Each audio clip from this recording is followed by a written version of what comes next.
Hey guys, ಎಲ್ಲರಿಗೂ ನಮಸ್ಕಾರ. ಇವತ್ತಿನ ಈ ಒಂದು ವಿಡಿಯೋದಲ್ಲಿ ಲ್ಯಾಂಡ್ ಸರ್ವೇಯರ್ ಈ ಒಂದು ಸ್ಪರ್ಧಾತ್ಮಕ ಪರೀಕ್ಷೆಯಲ್ಲಿ ಕೇಳುವಂಥ ಜಿಯೋಗ್ರಫಿಕ್ 3ನೇ ಚಾಪ್ಟರ್ ಆದಂಥ ಭೂಪಟಗಳು ಅಂದರೆ ಮ್ಯಾಪ್ಸ್. ಸೊ ಸರ್ವೇ ಸಾಮಾನ್ಯವಾಗಿ ನಿಮಗೆಲ್ಲರಿಗೂ ಈ ಮ್ಯಾಪ್ ಬದ್ದಲ ಮಾಹಿತಿ ಇರುತ್ತೆ. ಸೊ ಈ ಒಂದು ಮ್ಯಾಪ್ಸ್ ಮೇಲೆ ಈ ಒಂದು ನಮ್ಮ ಭೂಮಾಪಕರು ಅಥವಾ ಲ್ಯಾಂಡ್ ಸರ್ವೇರಲ್ಲಿ ಯಾವ ರೀತಿ ಒಂದು ಪ್ರಶ್ನೆಯನ್ನು ಕೇಳ್ಬೋದು. ಸೊ ನಾನು ನಿಮಗೆ main point exam point of view ಈ ಒಂದು ನೋಟ್ಸನ್ನು ರೆಡಿ ಮಾಡಿದ್ದೀನಿ. ಸೊ ಆ ಒಂದು ನೋಟ್ಸಲ್ಲಿನೇ ನೀವು ಮಿನಿಮಮ್ 2 to 3 ಮಾರ್ಕನ್ನು ಪಡಿಬೋದು. ಸೊ ಟೋಟಲ್ ಇರೋದೇ 4 ಚಾಪ್ಟರ್ಸ್ ಅದಾವ. ಸೊ ಅದರಲ್ಲಿ ಈಗ ಆಲ್ರೆಡಿ 2 ಚಾಪ್ಟರ್ಸ್ ಕಂಪ್ಲೀಟ್ ಮಾಡಿದ್ದೀವಿ. ಸೊ ಇದು ಮ್ಯಾಪ್ಸ್ 3ನೇ ಒಂದು ಚಾಪ್ಟರು. ಸೊ ಈ ಒಂದು ಚಾಪ್ಟರ್ ಮೇಲೆ ಯಾವ ರೀತಿ ಕ್ವಶನ್ ಕೇಳ್ಬೋದು ಅದನ್ನು ಕೂಡ ನಾನು ಹೇಳ್ತೀನಿ. ಸೊ ಇಲ್ಲಿ ಪ್ರತಿಯೊಂದು ಪಾಯಿಂಟು ಮೋಸ್ಟ್ ಇಂಪಾರ್ಟೆಂಟು. ಸೊ ಈ ಒಂದು ವಿಡಿಯೋವನ್ನು ಮಿಸ್ ಮಾಡಿದೆ ಅಥವಾ ಸ್ಕಿಪ್ ಮಾಡಿದೆ ಕೊನೆ ತನಕ ನೋಡಿಕೊಳ್ಳಿ. ಓಕೆ. ಸೊ ಇಲ್ಲಿ ಮೊದಲಿಗೆ ನಾವೇನು ತಿಳಿದುಕೊಳ್ಳೋಣ, ಈ ಒಂದು ಮ್ಯಾಪ್ ಅಂದರೆ ಏನು. ಮ್ಯಾಪ್ ಏನಂದರೆ ಏನು? ಮ್ಯಾಪ್ ಅಂದರೆ ಭೂಪಟ ಅಥವಾ ನಕ್ಷೆ. ಓಕೆ. ಸೊ ಸಿಂಪಲ್ಲಾಗಿ ಇದರ ಒಂದು ಡೆಫಿನೇಷನನ್ನು ನೋಡಿದ್ರೆ ಏನಂತ ಅನ್ಬೋದು, ಭೂಮಿಯ ಮೇಲ್ಮೈಯನ್ನು ಅಥವಾ ಅದರ ಒಂದು ಭಾಗವನ್ನು ಪ್ರಮಾಣ ಅನುಗುಣವಾಗಿ ಅಥವಾ scale as per the scale ಸಮತಟ್ಟಾದ ಕಾಗದದ ಮೇಲೆ ಪ್ರತಿನಿಧಿಸುವುದೇ ಭೂಪಟ. ಸೊ ನಿಮಗೆಲ್ಲರಿಗೂ ಗೊತ್ತು, ಈ ಒಂದು ನಾವು ಏನಪ್ಪ ಈ ನಮ್ಮ ಒಂದು ಪೃಥ್ವಿಯನ್ನು ಜಗತ್ತಂತ ನಾವು ವಿವಿಧ ಒಂದು 7 ಖಂಡಗಳಲ್ಲಿ ನಾವು ಪ್ರತಿನಿಧಿಸ್ತೀವಿ. ಇದೊಂದು ಏಷ್ಯಾ, ಇಲ್ಲಿ ಯುರೋಪು, ಇಲ್ಲಿ ಆಫ್ರಿಕಾ, ಆಮೇಲೆ ಇಲ್ಲಿ ಉತ್ತರ ಅಮೇರಿಕಾ, ದಕ್ಷಿಣ ಅಮೇರಿಕಾ, ಆಸ್ಟ್ರೇಲಿಯಾ. ಹೀಗೆ ಇದೇನು ಒಂದು ಈ ಭೂಮಿಯ ಮೇಲ್ಮೈಯನ್ನು ಏನು ತೋರಿಸ್ತೀವಿ ಅಲ್ಲ, ಅಥವಾ ಅದರ ಒಂದು ಯಾವುದಾದ್ರೂ ಒಂದು ಭಾಗ, ಅದು ಭೂಭಾಗ ಆಗಲಿ ಅಥವಾ ಜಲಭಾಗ ಆಗಲಿ. ಸೊ ಈ ಒಂದು ಸಮತಟ್ಟಾದ ಒಂದು ಪ್ಲೇನ್ ಪೇಪರ್ ಮೇಲೆ ಅದನ್ನು ಇಂಡಿಕೇಟ್ ಮಾಡೋದೇ ಭೂಪಟ. ಸೊ ಈ ಒಂದು ಭೂಪಟಗಳನ್ನು ಶಾಸ್ತ್ರೀಯವಾಗಿ ತಯಾರಿಸುವ ಕಲೆ ಮತ್ತು ವಿಜ್ಞಾನವನ್ನು ನಾವೇನಂತೀವಿ, ಕಾರ್ಟೋಗ್ರಾಫಿ. ವೆರಿ ಇಂಪಾರ್ಟೆಂಟ್ ಕೇಳ್ತಾರೆ ನಾಳೆ. ಭೂಪಟಗಳನ್ನು ಶಾಸ್ತ್ರೀಯವಾಗಿ ತಯಾರಿಸುವ ಕಲೆ ಮತ್ತು ವಿಜ್ಞಾನವನ್ನು ಅಥವಾ ಭೂಪಟಗಳನ್ನು ಅಧ್ಯಯನ ಮಾಡುವ ಒಂದು ಶಾಸ್ತ್ರಕ್ಕೆ ಏನಂತ ಅಂತಾರೆ, ನಮ್ಮ ಕನ್ನಡದಲ್ಲಿ ಗೊತ್ತಾಗತ್ತೆ ನಕ್ಷಾಶಾಸ್ತ್ರ ಅಂತ. ಬಟ್ ಅಲ್ಲಿ ಹೀಗೆ ಕೊಟ್ಟಿದ್ರೆ ಏನು ಮಾಡ್ತೀರಾ, ಕಾರ್ಟೋಗ್ರಾಫಿ ಅಂದ್ರೆ the study of maps is known as the cartography. Very important ಈ ಪಾಯಿಂಟ್. ಓಕೆ. ಸೊ ನೆಕ್ಸ್ಟು ಇದರಲ್ಲಿ ಮೇನ್ ಏನಪ್ಪ ಅಂದರೆ ಭೂಪಟಗಳ ಪ್ರಮುಖ ಲಕ್ಷಣಗಳು, that is characteristics of maps. So ಇದರಲ್ಲಿ ಭೂಪಟದಲ್ಲಿ ಒಂದು ಪ್ರಮುಖ ಲಕ್ಷಣ ಏನಂದರೆ ಒಂದು ಪ್ರಮಾಣ, ದಟ್ ಈಸ್ ಸ್ಕೇಲ್, ಒಂದು ದಿಕ್ಕುಗಳು, ಡೈರೆಕ್ಷನ್ಸ್. ಓಕೆ. ನೆಕ್ಸ್ಟ್ ಮತ್ತೊಂದು ಸಂಕೇತಗಳು ಅಂದರೆ ಸೈನ್ಸ್, ಮತ್ತು ಬಣ್ಣಗಳು, ಸಿಂಬಾಲ್, ಪ್ರಕ್ಷೇಪಣ ಅಂದರೆ ಪ್ರೊಜೆಕ್ಷನ್. ನೀವಿಲ್ಲಿ ನೋಡ್ಬೋದು ಇಮೇಜಲ್ಲಿ. ಸೊ ಈ ಒಂದು ಇಮೇಜನ್ನು ನೀವು ನೋಡಿದ್ರೆ ನಿಮಗೆ ಒಂದು ಐಡಿಯಾ ಸಿಗ್ಬೋದು. ಸೊ ಇಲ್ಲಿ ಒಂದನೇದಾಗಿ ಏನಿದೆ, ಪ್ರಮಾಣ ಅಥವಾ ಸ್ಕೇಲ್. ಈಗ ನಾವು ಒಂದು ಮ್ಯಾಪ್ ಮೇಲೆ, ಈಗ ಇದೊಂದು ಮ್ಯಾಪ್ ಇದೆ ಅಂತ ತಿಳ್ಕೊಳ್ಳಿ. ಈ ಮ್ಯಾಪ್ ಮೇಲೆ 100 ಕಿಲೋಮೀಟರ್ 1000 ಕಿಲೋಮೀಟರ್ ಅಂತ ತೋರಿಸ್ಲಿಕ್ಕಾಗತ್ತಾ? ಇಲ್ಲ. ಸೊ ಅದಕ್ಕೆ ನಾವು ಏನು ಮಾಡ್ತೀವಿ, 1 ಸೆಂಟಿಮೀಟರ್ ಅಂದರೆ 100 ಕಿಲೋಮೀಟರ್. ಸೇ ಫಾರ್ ಎಕ್ಸಾಂಪಲ್, ಅಥವಾ 1 ಸೆಂಟಿಮೀಟರ್ ಅಂದರೆ 500 ಕಿಲೋಮೀಟರ್. ಅಂದರೆ ನಾವು ಹೀಗೆ ಅಜಂಪ್ಷನ್ ಮಾಡಿ ಒಂದು accurate as per the scale, ಅಂದರೆ ಆ ರೀತಿ ನಾವು ಪ್ರಮಾಣೀಕೃತ ತೆಗೆದುಕೊಂಡ್ರೆ ಮಾತ್ರ ಆ ಒಂದು ನಕ್ಷೆ ಅಥವಾ ಒಂದು ಮ್ಯಾಪ್ ಕರೆಕ್ಟಾಗಿ ಬರಲಿಕ್ಕೆ ಸಾಧ್ಯ. ಇದು ಸ್ಕೇಲ್. ಅರ್ಥ ಆಯ್ತಾ? ಆಮೇಲೆ ದಿಕ್ಕುಗಳು ಬಹು ಇಂಪಾರ್ಟೆಂಟ್. ಇದು ದಿಕ್ಕುಗಳು. So directions. ಈಗ ಒಂದು ಮ್ಯಾಪ್ ಇದೆ ಅಂದರೆ ಇದು ನೋಡಿ, ಜಸ್ಟ್ ಸೇ ಎಕ್ಸಾಂಪಲ್ ಇದು ಕರ್ನಾಟಕ ಅಂತ ತಗೊಳ್ಳಿ. ಓಕೆ, ಇಲ್ಲಿ ದಿಕ್ಕುಗಳು ಹೆಂಗೆ, ಇದು ಈಸ್ಟ್, ಇದು ವೆಸ್ಟ್, ಇದು ಸೌತ್, ಇದು ನಾರ್ತ್. ಸೊ ಇದನ್ನು ಹೆಂಗೆ ಮಾಡ್ತೀವಿ, ಈ ಒಂದು ಬೇಸಿಸ್ ಮೇಲೆ. ಓಕೆ ನೋಡಿ, ಇದು ಈಸ್ಟು, ಇದು ವೆಸ್ಟು, ಸೌತ್, ನಾರ್ತ್. ಈ ರೀತಿ ಸಿಂಪಲಾಗಿ ಹೇಳಬೇಕಂದ್ರೆ ಜಸ್ಟ್ ಒಂದು ಪ್ಲಸ್ ಸೈನ್ ಮೇಲೆ. ಓಕೆ, ಇದು ಡೈರೆಕ್ಷನ್ಸು ಮೋಸ್ಟ್ ಇಂಪಾರ್ಟೆಂಟ್. ಈ ಒಂದು ಬೇಸಿಸ್ ಮೇಲೇ ನಾವು ಪೂರ್ವ, ಪಶ್ಚಿಮ, ದಕ್ಷಿಣ, ಉತ್ತರ, ಆಮೇಲೆ ಆಗ್ನೇಯ ಸೌತ್ ಈಸ್ಟು, ಆಮೇಲೆ ಸೌತ್ ವೆಸ್ಟು, ಆಮೇಲೆ ನಾರ್ತ್ ವೆಸ್ಟು, ನಂತರ ನಾರ್ತ್ ಈಸ್ಟು, ಆಗ್ನೇಯ, ನೈಋತ್ಯ, ವಾಯುವ್ಯ, ಈಶಾನ್ಯ. ನೆಕ್ಸ್ಟ್ ಸಂಕೇತಗಳು ಮತ್ತು ಬಣ್ಣಗಳು. ಸಂಕೇತ ಅಂದರೆ ಏನು, ಸೈನ್, ಮತ್ತು ಬಣ್ಣಗಳು ಅಂದರೆ ಆ ಒಂದು ಸೈನ್ ಆ್ಯಂಡ್ ಸಿಂಬಲ್.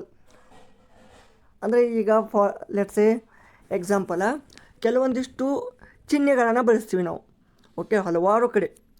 ಈಗ ಲೆಟ್ಸ್ ಎ, ಈಗ ಪರ್ವತಮಯ, ಮೌಂಟೇನ್ ಅಂದರೆ ಈ ರೀತಿ ಇಂಡಿಕೇಟ್ ಮಾಡೋದು. ಹಿಂಗಂದ್ರೆ ನಾವು ಮೌಂಟೇನ್ ಅಂತ ತಿಳ್ಕೊಳ್ಳೋದು. ಓಕೆ, ಆಮೇಲೆ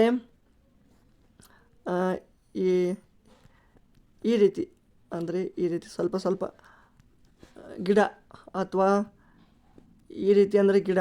ಓಕೆ, ಆಮೇಲೆ ಈ ಥರ ನದಿ, ನೀವು ಇಲ್ಲಿ ನೋಡ್ಬೋದು ಗಿಡಗಳಿದಾವೆ, ಮೌಂಟೇನ್ ಅದ, ಆಮೇಲೆ ಇದು ಚರ್ಚ್ ಅದ. ಓಕೆ, ಈ ರೋಡ್ ಅದ, ನದಿ ಅದ, ಇಲ್ಲಿ ಹುಲ್ಲುಗಾವಲು ಪ್ರದೇಶ ಅದ. ಓಕೆ, ಈ ರೀತಿ ನಾವು ಸಂಕೇತ ಮತ್ತು ಬಣ್ಣಗಳನ್ನು ಕೊಡ್ಬೋದು. ಆಮೇಲೆ ಪ್ರಕ್ಷೇಪಣ ಅಂದರೆ ಪ್ರೊಜೆಕ್ಷನ್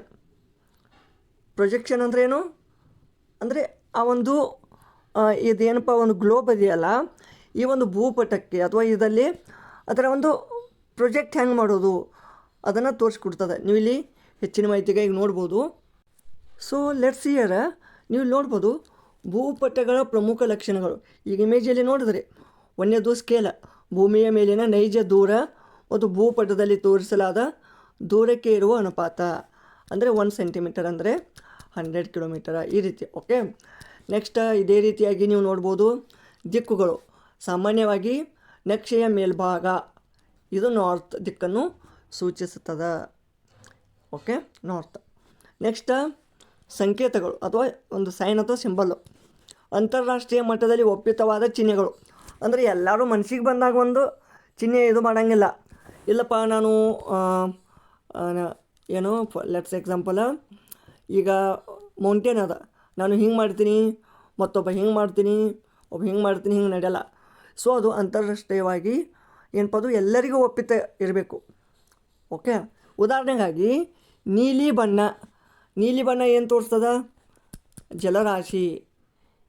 ನೀವು ನೋಡ್ಬೋದು ಮ್ಯಾಪಲ್ಲಿ, ಗೂಗಲ್ ಮ್ಯಾಪಲ್ಲಿ ಅದರಲ್ಲಿ ಈಗ ಏನಾದರೂ ನದಿ ಅಥವಾ ಇದ್ದರೆ ಹಿಂಗೆ ಅಲ್ಲಿ ನೀಲಿ ಬಣ್ಣದಿಂದ ತೋರಿಸಿರ್ತಾರೆ, ಅದು ಜಲರಾಶಿ ಅಂತ. ಅಥವಾ ಇದು ಸಮುದ್ರ ಇದ್ರೂ ಹಾಗೆ ತೋರಿಸ್ತಾರೆ ಅಂತ. ಎಲ್ಲರ ಫಾರೆಸ್ಟ್ ಇತ್ತಂದ್ರೆ ಹಸಿರು ತೋರಿಸ್ತಾರೆ. ಈ ರೀತಿ ಇರುತ್ತೆ ಮ್ಯಾಪಲ್ಲಿ ನೀವು ನೋಡ್ಬೋದು. ಅಂದರೆ ಅದು ಅರಣ್ಯ ಅಥವಾ ಸಸ್ಯವರ್ಗ. ಆಮೇಲೆ ಕಂದು ಕಲರ್ ಅಂದ್ರೆ ಪರ್ವತಗಳು. ಓಕೆ, ನೆಕ್ಸ್ಟ್ ಈಗಾಗಲೇ ಹೇಳಿದಾಗೆ ನಿಮಗೇನು ಬೇಕಾಗಿತ್ತು, ಪ್ರೊಜೆಕ್ಷನ್ ಅಂದರೆ ಗೋಳಾಕಾರದ ಭೂಮಿಯನ್ನು ಸಮತಟ್ಟಾದ ಕಾಗದದ ಮೇಲೆ ನೋಡಿ ಈ ರೀತಿ, ಅಂದರೆ ಈ ಭೂಮಿಯನ್ನು ಈ ಒಂದು ಸಮತಟ್ಟಾದ ಕಾಗದದ ಮೇಲೆ ತರಲು ಬಳಸುವ ರೇಖಾಜಾಲದ ವ್ಯವಸ್ಥೆ, ಇದಕ್ಕೆ ಪ್ರೊಜೆಕ್ಷನ್ ಅಂತ ಅಂತೀವಿ ನಾವು. ಓಕೆ, ಸೊ ನೆಕ್ಸ್ಟ್ ಪಾಯಿಂಟ್, ಭೂಪಟಗಳ ವಿಧಗಳು, ಟೈಪ್ಸ್ ಆಫ್ ಮ್ಯಾಪ್ಸ್. ಅದರಲ್ಲಿ ದೊಡ್ಡ ಪ್ರಮಾಣದ್ದು ಬರ್ತಾವೆ, ಲಾರ್ಜ್ ಸ್ಕೇಲ್ ಮ್ಯಾಪ್ಸ್ ಬರ್ತಾವೆ, ಮತ್ತು ಸ್ಮಾಲ್ ಸ್ಕೇಲ್ ಮ್ಯಾಪು ಬರ್ತಾವೆ. ಓಕೆ, ಲಾರ್ಜ್ ಸ್ಕೇಲ್ ಮತ್ತು ಸ್ಮಾಲ್ ಸ್ಕೇಲ್. ಸೊ ಇಲ್ಲಿ ನೀವು ನೋಡ್ಬೋದು ಬೃಹತ್ ಪ್ರಮಾಣದ ಮತ್ತು ಸಣ್ಣ ಪ್ರಮಾಣದ ನಕ್ಷೆಗಳನ್ನು ಅವುಗಳ ಪ್ರಮಾಣದ ಆಧಾರದ ಮೇಲೆ 2 ಮುಖ್ಯ ವಿಧಗಳಾಗಿ ವಿಂಗಡಿಸಲಾಗುತ್ತದೆ. ಪರೀಕ್ಷೆಯಲ್ಲಿ ಇವುಗಳ ನಡುವಿನ ವ್ಯತ್ಯಾಸವನ್ನು ಹೆಚ್ಚಾಗಿ ಕೇಳಲಾಗುತ್ತದೆ. ಓಕೆನಾ. ಒಂದನೇದ್ದು ಲಾರ್ಜ್ ಸ್ಕೇಲ್ ಅಂದರೆ ಬೃಹತ್ ಪ್ರಮಾಣ ಮತ್ತು ಸ್ಮಾಲ್ ಸ್ಕೇಲ್.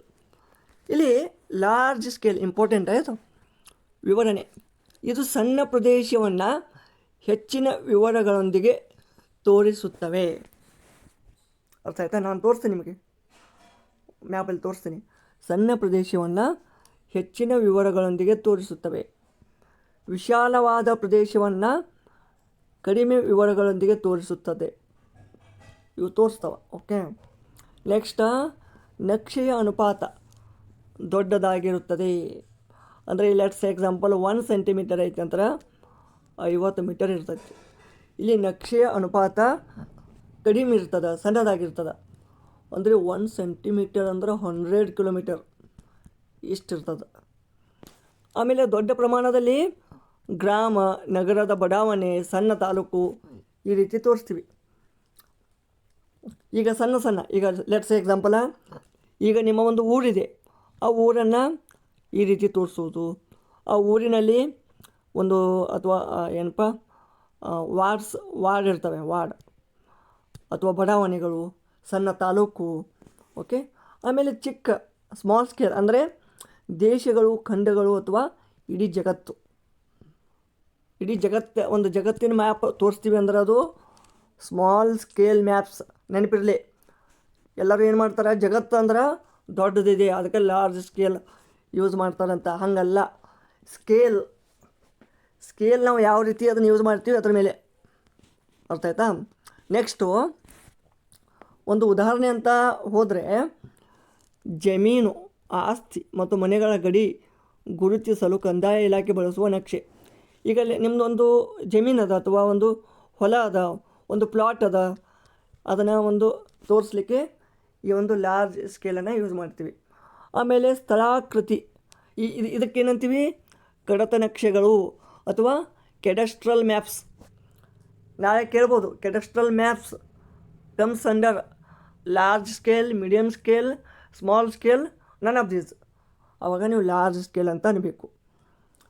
ಇಲ್ಲಿ ಸ್ಥಳಾಕೃತಿ ನಕ್ಷೆಗಳು ಗುಡ್ಡ, ನದಿ, ರಸ್ತೆಗಳನ್ನು ವಿವರವಾಗಿ ತೋರಿಸುವ ನಕ್ಷೆ. ಓಕೆ. ಲೆಟ್ಸ್ ಎಕ್ಸಾಂಪಲ್, ಈ ರೀತಿ ಗುಡ್ಡ, ಆಮೇಲೆ ನದಿ, ರಸ್ತೆಗಳು. ಆಮೇಲೆ ಇಲ್ಲಿ ಸ್ಮಾಲ್ ಸ್ಕೇಲಲ್ಲಿ ಗೋಡೆಯ ನಕ್ಷೆ, ವಾಲ್ ಮ್ಯಾಪ್ಸ್, ತರಗತಿಗಳಲ್ಲಿ ಬಳಸುವ ಜಗತ್ತಿನ ನಕ್ಷೆನೇ ಈ ಸ್ಮಾಲ್ ಸ್ಕೇಲು. ಈ ಅಟ್ಲಾಸ್ ನಕ್ಷೆಗಳು ನಿಮ್ಗೆ ಗೊತ್ತು, ನಕ್ಷೆಗಳ ಪುಸ್ತಕದಲ್ಲಿರುವ ಸಣ್ಣ ಗಾತ್ರದ ನಕ್ಷೆಗಳು. ಓಕೆ. ಸೊ ನೀವು ಇಲ್ಲಿ ನೋಡ್ಬೋದು, ಒಂದು ಪರೀಕ್ಷೆಗಾಗಿ ಒಂದು ಟಿಪ್ ಇದೆ. ಪ್ರಮಾಣದ ಸಂಖ್ಯೆ ಸಣ್ಣದಾಗಿದ್ದಷ್ಟು ಅದು ಬೃಹತ್ ಪ್ರಮಾಣದ ನಕ್ಷೆ. ಅರ್ಥ ಆಯ್ತಾ? ಆಮೇಲೆ ಸಂಖ್ಯೆ ದೊಡ್ಡದಾಗಿದ್ದಷ್ಟು ಅದು ಸಣ್ಣ ಪ್ರಮಾಣದ ನಕ್ಷೆ ಆಗಿರ್ತದೆ. ಈಗ ನೋಡಿ, ಪ್ರಮಾಣದ ಸಂಖ್ಯೆ ಸಣ್ಣದಾಗಿದ್ದಷ್ಟು, ಪ್ರಮಾಣದ ಸಂಖ್ಯೆ 1:500 ಅದ. ಓಕೆ. ಅದು ಬೃಹತ್ ಪ್ರಮಾಣದ ನಕ್ಷೆ. ಆಮೇಲೆ ಸಂಖ್ಯೆ ದೊಡ್ಡದಾಗಿದ್ದಷ್ಟು, ಸಂಖ್ಯೆ ದೊಡ್ಡದಿತ್ತಂದ್ರೆ ಅದು ಸಣ್ಣ ಪ್ರಮಾಣದ ನಕ್ಷೆ. ಸೊ ಈಗ ಲೆಟ್ಸ್ ಎಕ್ಸಾಂಪಲ್, ಈ ಬೃಹತ್ ಅಥವಾ ಈ ಒಂದು ಲಾರ್ಜ್ ಸ್ಕೇಲ್ ಮ್ಯಾಪಲ್ಲಿ ಮೀಟರಲ್ಲಿ ಹೋದರೆ ಇಲ್ಲಿ ಕಿಲೋಮೀಟರ್, ಇಲ್ಲಿ ಸೆಂಟಿಮೀಟರ್ ಅಂದರೆ ಇಲ್ಲಿ ಮೀಟರ್ ಆಗಲಿ ಅಥವಾ ಇನ್ನಿತರ. ಓಕೆ. ಹೆಚ್ಚಿಗೆ, ಇದಕ್ಕಿಂತ ಹೆಚ್ಚಿಗೆ.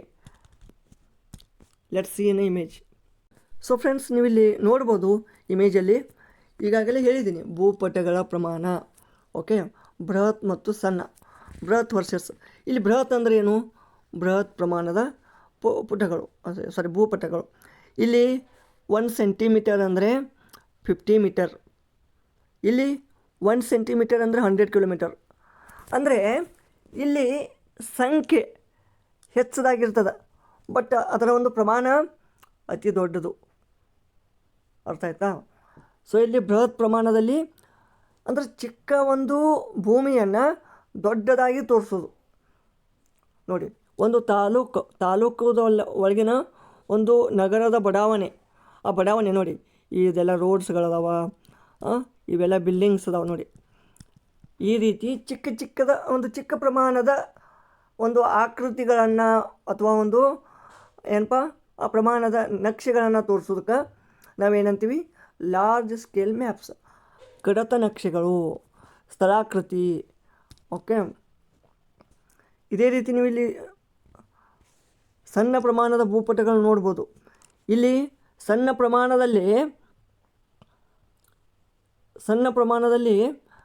ಎಷ್ಟದಪ್ಪ, ಸಣ್ಣ ಪ್ರಮಾಣದಲ್ಲಿ ಇಡೀ ಜಗತ್ತೇ ಅದ. ಇಲ್ಲಿ ಬರೀ 1 ಸೆಂಟಿಮೀಟರ್ ಅಂದ್ರೆ 100 ಕಿಲೋಮೀಟರ್ ಆಗ್ತವೆ. ಆಮೇಲೆ ನೀವು ಗೋಡೆಯ ನಕ್ಷೆಗಳನ್ನು ನೋಡ್ಬೋದು, ವಾಲ್ ಮ್ಯಾಪ್ಸ್, ಅಟ್ಲಾಸ್ ಮ್ಯಾಪ್ಸ್, ಇವೆಲ್ಲ ಏನು ಬರ್ತಾವೆ, ಸಣ್ಣ ಪ್ರಮಾಣದ ಭೂಪಟಗಳು. ಇದರಲ್ಲಿ ಕಡಿಮೆ ವಿವರ, ಅಂದರೆ ವಿಶಾಲವಾದಂಥ ಭೂಮಿ ಇರ್ತದೆ ಮತ್ತು ವಿವರಣೆ ಕಡಿಮೆ ಇರ್ತದೆ. ಇಲ್ಲಿ ಹಂಗೆ ಚಿಕ್ಕದು ಬಟ್ ಅಲ್ಲಿ ಹೆಚ್ಚಿನ ವಿವರ, ಅಂದ್ರೆ ಸಣ್ಣ ಒಂದು ಮನೆಯೂ ಮ್ಯಾಟ್ರ್ ಆಗತ್ತೆ ಇಲ್ಲಿ. ನೆಕ್ಸ್ಟ್ ನೋಡಿ, ವಿಷಯಾಧಾರಿತ ಭೂಪಟಗಳು ಮತ್ತು ಗ್ಲೋಬ್ಗಳು. ನೋಡಿ, ವಿಷಯಾಧಾರಿತ ಅಂದರೆ ಥಿಮ್ಯಾಟಿಕ್ ಮ್ಯಾಪ್ಸ್ ಆ್ಯಂಡ್ ಗ್ಲೋಬ್ಸ್. ಕೇಳ್ತಾರೆ ನಾಳೆ ನಿಮಗೆ, ವಾಟ್ ಈಸ್ ಥಿಮ್ಯಾಟಿಕ್ ಮ್ಯಾಪ್ಸ್? ವಿಷಯಾಧಾರಿತ ಅಂದರೆ ಯಾವುದಾದರೂ ಒಂದು ನಿರ್ದಿಷ್ಟ ವಿಷಯ ಅಥವಾ ಮಾಹಿತಿಗೆ ಮಾತ್ರ ಸೀಮಿತವಾಗಿ ತಯಾರಿಸುವ ನಕ್ಷೆಗಳನ್ನು ವಿಷಯಾಧಾರಿತ ನಕ್ಷೆ, ಥಿಮ್ಯಾಟಿಕ್ ಮ್ಯಾಪ್ ಅಂತ ಅಂತೀವಿ ನಾವು. ಒಂದು ಪರ್ಟಿಕ್ಯುಲರ್ ವಿಷಯ, ಲೆಟ್ಸ್ ಸೇ ಎಕ್ಸಾಂಪಲ್ ರಾಜಕೀಯ ನಕ್ಷೆ ಅಥವಾ ಪೊಲಿಟಿಕಲ್ ಮ್ಯಾಪ್ ಅಂದರೆ ಒಂದು ದೇಶ, ರಾಜ್ಯ, ಜಿಲ್ಲೆಗಳ ಗಡಿಗಳನ್ನು ತೋರಿಸುವ ನಕ್ಷೆ. ಈಗ ನಮ್ಮ ಒಂದು ಭಾರತ್ ನಕಾಶೆ ಇದೆ, ಆ ಭಾರತ್ ನಕಾಶೆಯಲ್ಲಿ ವಿವಿಧ ರಾಜ್ಯಗಳ ಒಂದು ಗಡಿ ಭಾಗ ಎಲ್ಲೆಲ್ಲಿದೆ, ಏನೇನಿದೆ. ಅದು ಮತ್ತು ನಮ್ಮ ಒಂದು ರಾಜ್ಯ ಇದೆ ಕರ್ನಾಟಕ, ಇಲ್ಲಿ ಬೀದರ್, ವಿಜಯಪುರ, ಕಲಬುರ್ಗಿ, ಯಾದಗಿರಿ, ಆಮೇಲೆ ಬೆಳಗಾಂ, ಬಾಗಲಕೋಟ್, ಆಮೇಲೆ ಉತ್ತರ ಕನ್ನಡ, ಧಾರವಾಡ, ಹುಬ್ಬಳ್ಳಿ.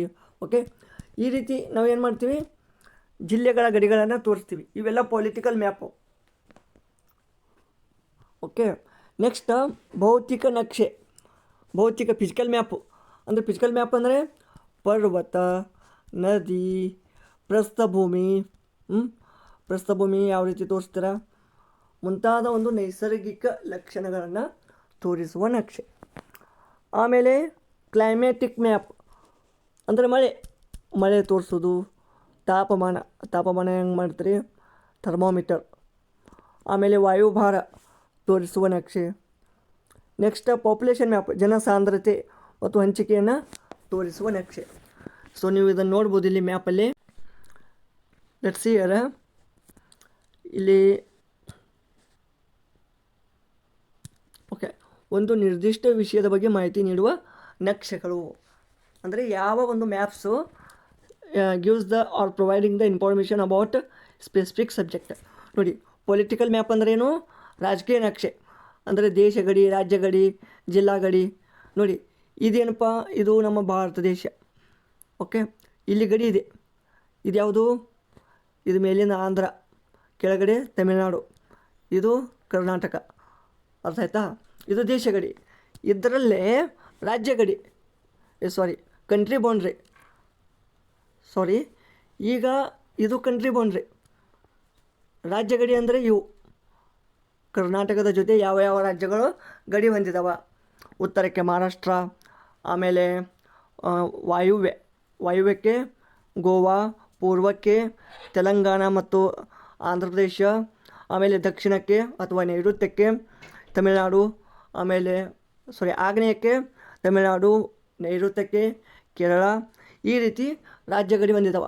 ಜಿಲ್ಲಾ ಗಡಿ ಅಂದರೆ ನೋಡಿ, ಇಲ್ಲಿ ಬೀದರು, ಆಮೇಲೆ ವಿಜಯಪುರ, ಕಲಬುರ್ಗಿ, ಯಾದಗಿರಿ, ರಾಯಚೂರು, ಆಮೇಲೆ ಬಳ್ಳಾರಿ, ಹೊಸಪೇಟೆ, ವಿಜಯನಗರ.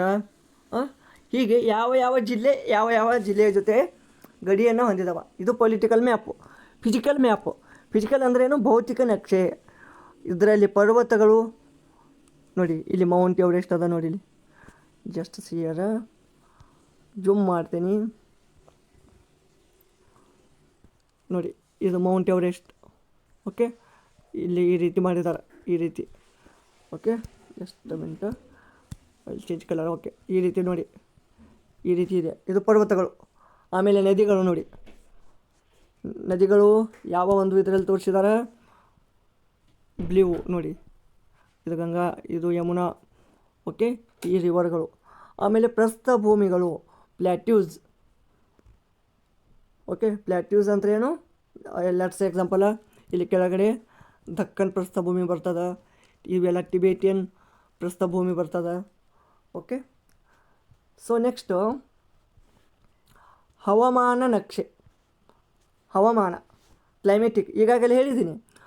ಮಳೆ ಹಂಚಿಕೆ, ರೈನ್ಫಾಲ್ ಡಿಸ್ಟ್ರಿಬ್ಯೂಷನ್ ನೋಡಿ, ಇದೆಲ್ಲ ಮಳೆ ಹಂಚಿಕೆ. ಈ ರೀತಿ ಮೋಡ ತೋರಿಸೋದು, ಕೆಳಗಡೆ ಈ ರೀತಿ ಮಳೆ. ಹಿಂಗಂದ್ರೆ ಮಳೆ. ನೀವು ಇದನ್ನು ಎಲ್ಲೇ ಹೋಗಿ ಅಮೇರಿಕಾದಲ್ಲಿ ಇದನ್ನು ತೋರಿಸಿದ್ರು, it's A symbol of rainfall ಅಂತ ಹೇಳ್ತಾರೆ. ಓಕೆ, ಅದೇ ರೀತಿ ತಾಪಮಾನ, ಟೆಂಪ್ರೇಚರ್ ನೋಡಿ, ಟೆಂಪ್ರೇಚರ್ ಈ ರೀತಿ ತೋರಿಸ್ತಾರೆ. ಆಮೇಲೆ ವಾಯುಭಾರ, ಅಟ್ಮಾಸ್ಫಿಯರಿಕ್ ಪ್ರೆಷರ್ ನೋಡಿ, ಈ ರೀತಿ ಸ್ವಲ್ಪ ಈ ಸೈನ್ಗಳನ್ನು ತೋರಿಸ್ತಾರೆ. ಅರ್ಥ ಆಯ್ತಾ? ಸೊ ಇದು ಹವಾಮಾನ ನಕ್ಷೆ. Next population map. ನಾಳೆ ನಿಮಗೂ ಹೀಗೂ ಕೇಳ್ಬೋದು, ಚಿಹ್ನೆಗಳನ್ನು ಕೊಟ್ಟು ಈ ಚಿಹ್ನೆ ಯಾವುದಕ್ಕೆ ಸಂಬಂಧಿಸಿದೆ. ಓಕೆ, ಇಲ್ಲಿ ನೋಡಿ, ಜನಸಾಂದ್ರತೆ, ಪಾಪ್ಯುಲೇಷನ್ ಡೆನ್ಸಿಟಿ. ಮೊದಲು ಪಾಪ್ಯುಲೇಷನ್ ಡೆನ್ಸಿಟಿ ಅಂದ್ರೇನು, ಒಂದು ಇಂತಿಷ್ಟೇ ಏರಿಯಾದಲ್ಲೇ ಪರ್ ಸ್ಕ್ವೇರ್ ಕಿಲೋಮೀಟರ್ ಅಂದರೆ ಎಷ್ಟು ಜನ ವಾಸಿಸ್ತಿದ್ದಾರೆ ಅಂದರೆ ದಟ್ಟಣೆಯ ಒಂದು ಪ್ರದೇಶ. ಜನಸಾಂದ್ರತೆ, ಜನನಿ ಬೀಡ ಪ್ರದೇಶ, ಅದು ಜನಸಾಂದ್ರತೆ. ಈಗ ಲೆಟ್ಸ್ ಎಕ್ಸಾಂಪಲ್ ಇಲ್ಲಿ ತೆಲಂಗಾಣದಲ್ಲಿ ನೋಡಿ, ಎಷ್ಟು ತುಂಬ ಜನ ಇದ್ದಾರೆ ಇಲ್ಲಿ ಆ್ಯಸ್ ಕಂಪೇರ್ ಟು ಮಹಾರಾಷ್ಟ್ರ. ಅಂದರೆ ಮಹಾರಾಷ್ಟ್ರದಲ್ಲಿ ಜನಸಾಂದ್ರತೆ ಕಡಿಮೆ ಇದೆ. ಅಂದರೆ ಈ ಒಂದು ಏನಪ್ಪ, ಈ ಪೇಜ್ ಒಂದು ಕಂಪೇರ್ ಮಾಡಿದ್ರೆ, ಈ ಒಂದು ಮ್ಯಾಪ್ ಕಂಪೇರ್ ಮಾಡಿದ್ರೆ, ಇಲ್ಲಿ ಜನಸಾಂದ್ರತೆ ಹೆಚ್ಚದ, ಇಲ್ಲಿ ಮತ್ತು ಮೀಡಿಯಮ್ ಅದ, ಇಲ್ಲಿ ಲೋ ಅದ ಅಂತ. ಅದಕ್ಕಿಂತ ಹೆಚ್ಚಿಗೆ ಪಾಪ್ಯುಲೇಷನ್ ಹಂಚಿಕೆ ಅಂತ ಒಂದು ಬರ್ತದೆ, ಅಥವಾ ಪಾಪ್ಯುಲೇಷನ್ ಡಿಸ್ಟ್ರಿಬ್ಯೂಷನ್. ಓಕೆ, ಅದು ಕೂಡ ಪಾಪ್ಯುಲೇಷನ್ ತೋರಿಸ್ತದೆ ಯಾವ ರಾಜ್ಯದಲ್ಲಿ ಎಷ್ಟು ಅಂತ. ಇಲ್ಲಿ ನೀವು ನೋಡ್ಬೋದು ಪಾಪ್ಯುಲೇಷನ್ ಡೆನ್ಸಿಟಿ ಅದ.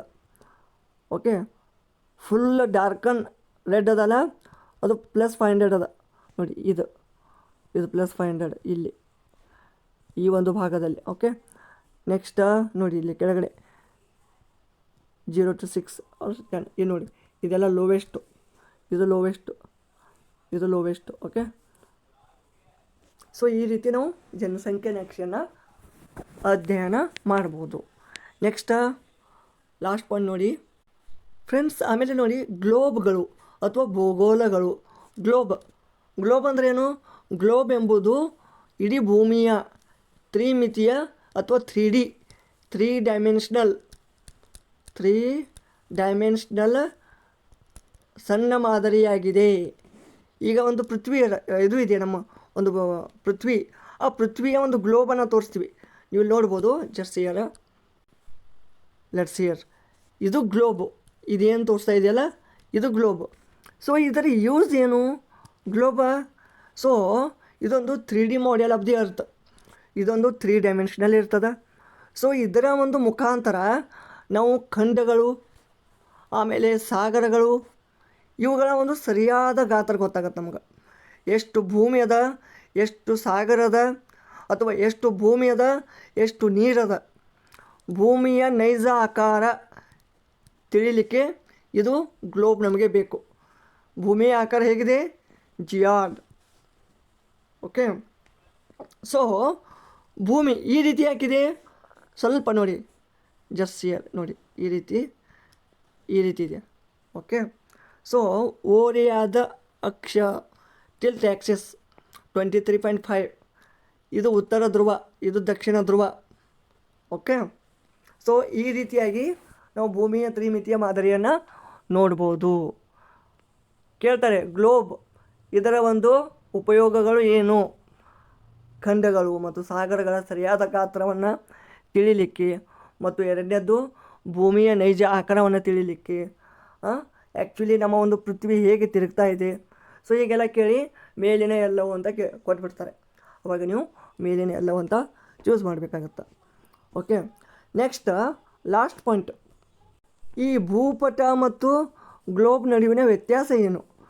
ಗ್ಲೋಬ ಇಡೀ ಭೂಮಿಯ ನೈಜ ಮಾದರಿಯನ್ನು ತೋರಿಸುತ್ತದೆ, ಆದರೆ ಇದನ್ನು ಮಡಚಿ ಕೊಂಡೊಯ್ಯಲು ಸಾಧ್ಯವಿಲ್ಲ. ಓಕೆ, ಪೋರ್ಟೇಬಲ್ ಇಲ್ಲ, ಸ್ವಲ್ಪ ದೊಡ್ಡದಿರುತ್ತೆ. ಸಣ್ಣ ಪ್ರದೇಶದ ವಿವರಗಳನ್ನು ಇದರಲ್ಲಿ ತೋರಿಸಲಾಗದು. 3D ನೋಡಲಿಕ್ಕೆ 3D ಅದ, ಇಡೀ ನಮ್ಮ ಒಂದು ಪೃಥ್ವಿನೇ ನಮ್ಮ ಕೈಯಲ್ಲಿದೆ ಅಂತ ಅನಿಸುತ್ತೆ. ಆದರೆ ಎಲ್ಲ ಒಂದು ಚಿಕ್ಕ ಚಿಕ್ಕದ್ದು ಖಂಡಗಳನ್ನು, ಸಾಗರಗಳನ್ನು, ಆಮೇಲೆ ದೇಶಗಳನ್ನು ತೋರಿಸ್ಬೋದು. ಬಟ್ ಅದರಲ್ಲಿ ಚಿಕ್ಕ ಚಿಕ್ಕದ್ದು ಅಂದರೆ ತಾಲೂಕು, ಗ್ರಾಮ, ನಗರ ಈ ರೀತಿ ತೋರಿಸ್ಲಿಕ್ಕೆ ಅಸಾಧ್ಯ ಆಗ್ತದೆ. ಮತ್ತು ಅದನ್ನು ನಮಗೆ ಮೂವ್ ಮಾಡಲಿಕ್ಕೆ ಆಗತ್ತೆ, ಬಟ್ ಈಜಿಲಿ ಪೋರ್ಟೇಬಲ್ ಆಗೋದಿಲ್ಲ. ಲೆಟ್ಸ್ ಎಕ್ಸಾಂಪಲ್, ಒಬ್ಬ ಸ್ಟೂಡೆಂಟ್ ಅದಾನು.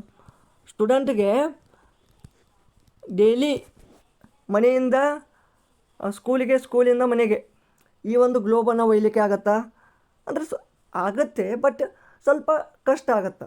ಓಕೆ, ಬಟ್ ಅದೇ ಭೂಪಟ ಇದ್ರೆ ಅಂದರೆ ಇದು ದ್ವಿಮಿತೀಯವಾಗಿದ್ದು 2 ಡೈಮೆನ್ಷನಲ್ ಸುಲಭವಾಗಿ ಕೊಂಡೊಯ್ಯಬಹುದು ಮತ್ತು ಇದರ ಮೇಲೆ ಸಣ್ಣ ಹಳ್ಳಿಯ ವಿವರವನ್ನು ಇದರಲ್ಲಿ ನೀಡಬಹುದು. ಭೂಪಟ ಇತ್ತಂದರೆ ಹಂಗೆ, ಈಗ ಕರ್ನಾಟಕ ರಾಜ್ಯ ಬೆಳಗಾವಿ ಜಿಲ್ಲೆಯಲ್ಲಿ ಲೆಟ್ಸ್ ಎಕ್ಸಾಂಪಲ್ ಅಥಣಿ ತಾಲೂಕು. ಓಕೆ, ಅಥಣಿ ತಾಲೂಕದಲ್ಲಿ XYZ ಒಂದು ಗ್ರಾಮ, ಆ ಗ್ರಾಮದಲ್ಲಿ ಈ ವಾರ್ಡ, ಹೀಗೆ ಒಂದು ಪಾಯಿಂಟ್ ಟು ಪಾಯಿಂಟ್, ಒಂದು ಸ್ಮಾಲ್ ಪಾಯಿಂಟ್ ಮಟ್ಟ ನೀವು ಹೋಗ್ಬೋದು. ನೀವು ನೋಡ್ಬೋದು ಇಮೇಜಲ್ಲಿ. ಲೆಟ್ಸ್ ಹಿಯರ್ ಭೂಪಟ ವರ್ಸಸ್ ಗ್ಲೋಬ. ಪ್ರಮುಖ ವ್ಯತ್ಯಾಸ ನೋಡಿ,